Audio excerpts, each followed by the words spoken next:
необходими: нож, чиния, праскови, ябълка, клечки за зъби и диня.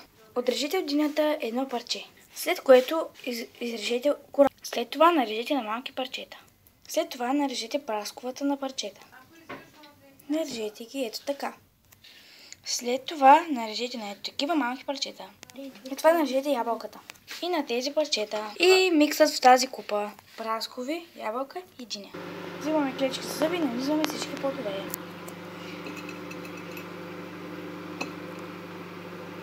Нанизвате всеки плод един след друг.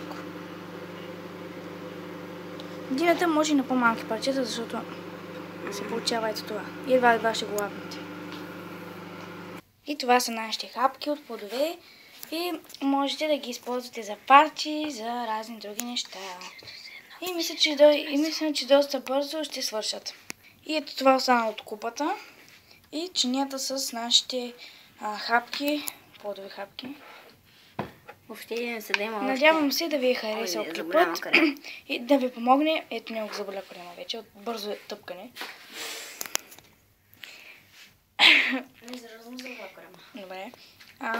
Subscribe, ако ви е харесал. Тоест, thumbs up, ако ви е харесал, subscribe задължително и пишете долу в коментарите, ако това ще ви послужи за вашето парти за рождения ви ден. Чао!